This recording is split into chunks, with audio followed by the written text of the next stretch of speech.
It's the Daily Dog. Hey y'all, welcome back to the Daily Doug. I am thankful that you are here today because I am ready to listen to some metal music. It is a Monday, and that means it is a Metal Monday here on the Daily Doug.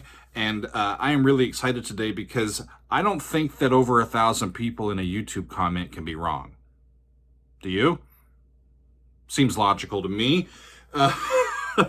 About 2 or 3 weeks ago, we did a song by Metallica on the channel. We did Blackened by Metallica, and there was one particular commenter on that video that said, you know, the next time that you do a song by Metallica, you ought to do their song Orion.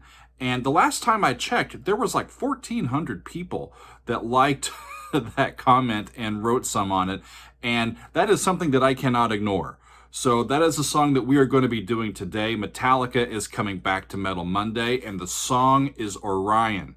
A little bit about the song. It is from their third album called Master of Puppets. It was released in 1986.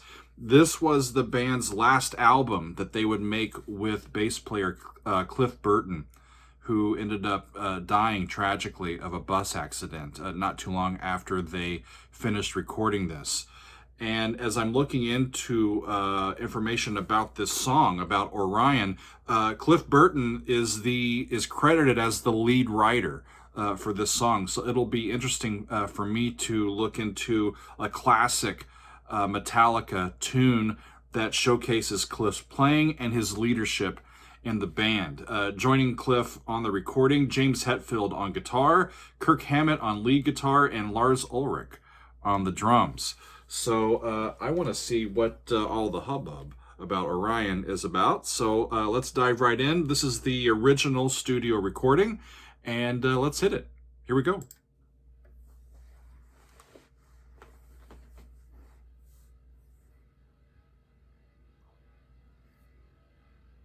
Okay, fade in.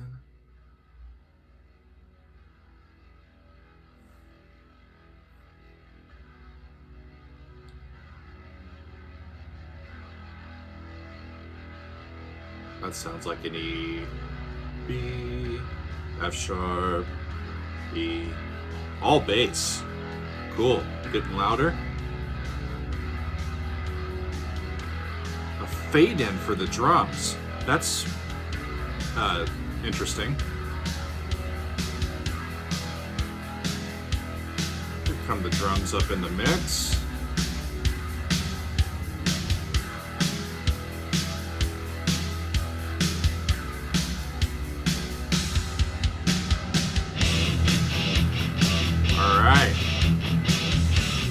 There they go.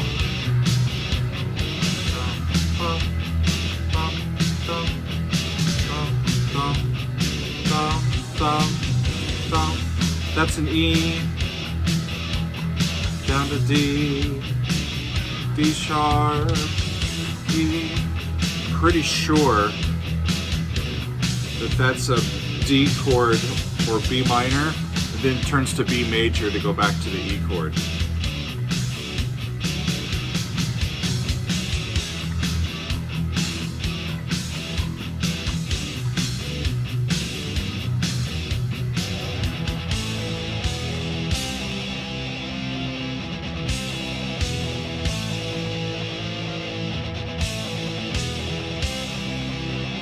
The flat six.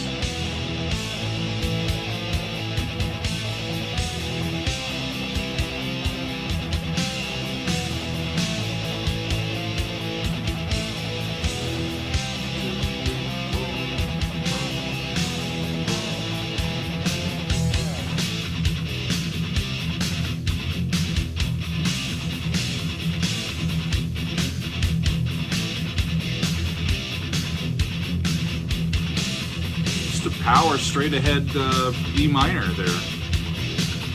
Might not even be E minor, just a power chord without just an open fifth.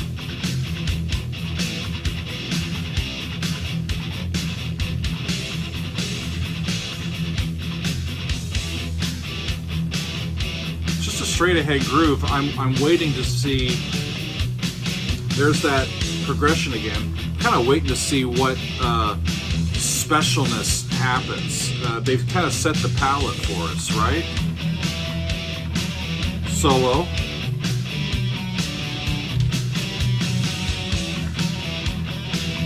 Over that kind of 3-chord progression.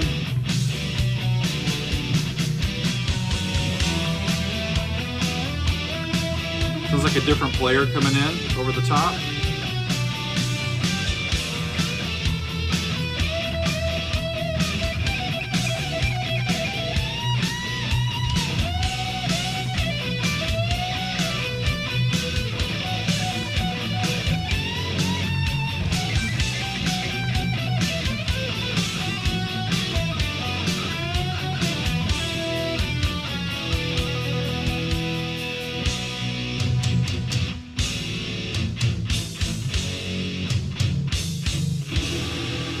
Yeah, I thought for a minute that they moved to B, but they cadenced back on E there.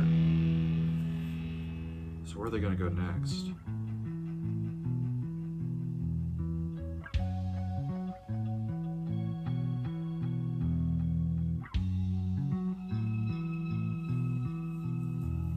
Nice. Move into a 6/8 meter, compound meter.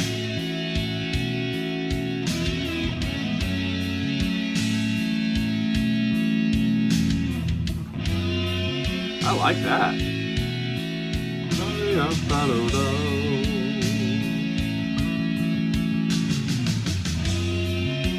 think they went up to F sharp minor. I really like how they paced that that transition from just a straight 4 into this more lilting section.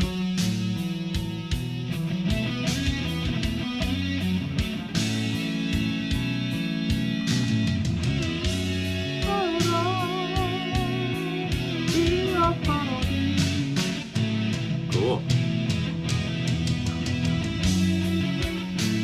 It's really melodic. I would say bluesy, but it's not a blues progression.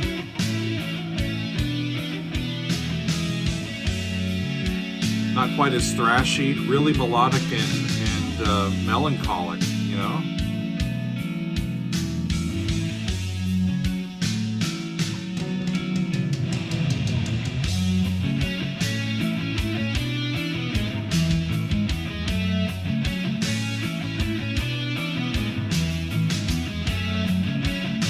Can't tell.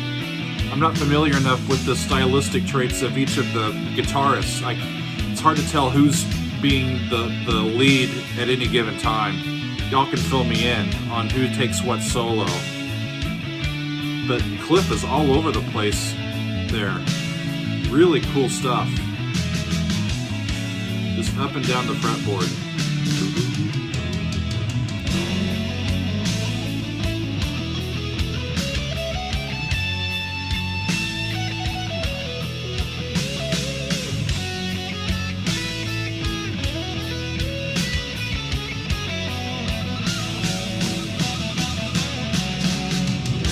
Drums sound great.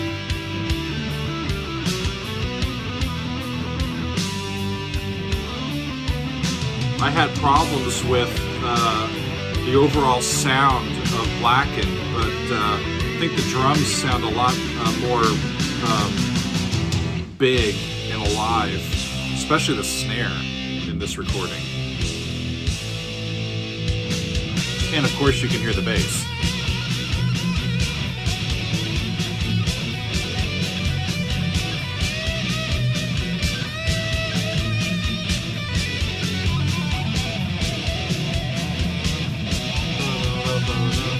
They went to B, A, F sharp, back to B.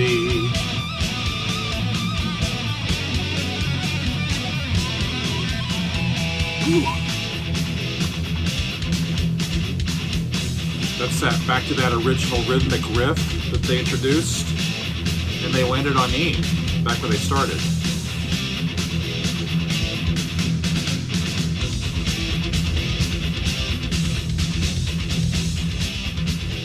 Little double bass, but it's not overpowering.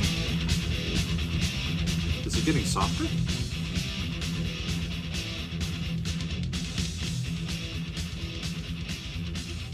Are they gonna fade that out? Huh.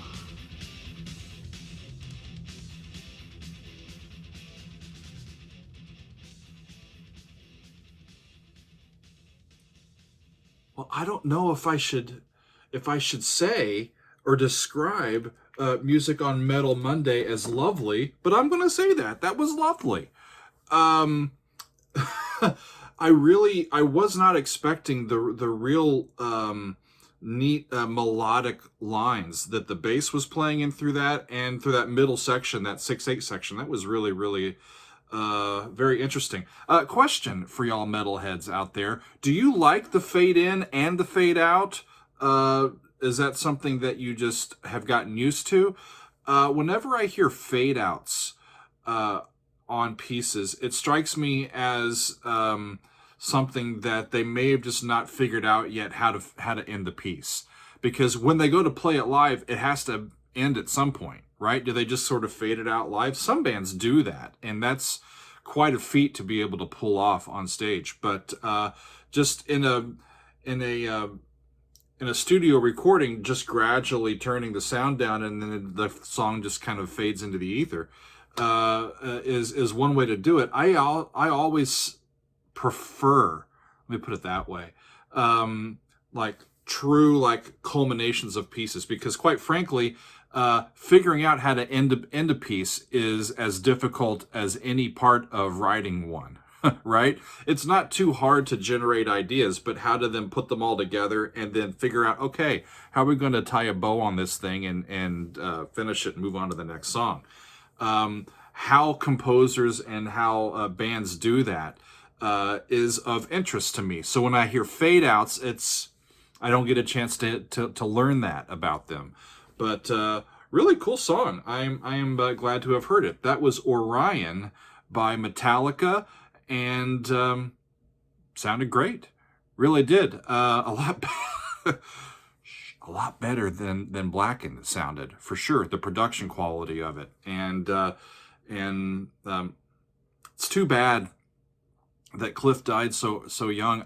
All that I've read about him, he was a true Renaissance man and a very talented musician, and we are worse off for not having him around for these last many years. I think he could have really made a even larger sort of indentation into the musical aesthetic of our society if he would have continued to live longer. So rest in peace, Cliff, and thanks to the other guys in Metallica for bringing this to life. It was fun to listen to today. I hope that you enjoyed it, and we've got more music coming up for you this week. We will see you next time on another edition of The Daily Doug.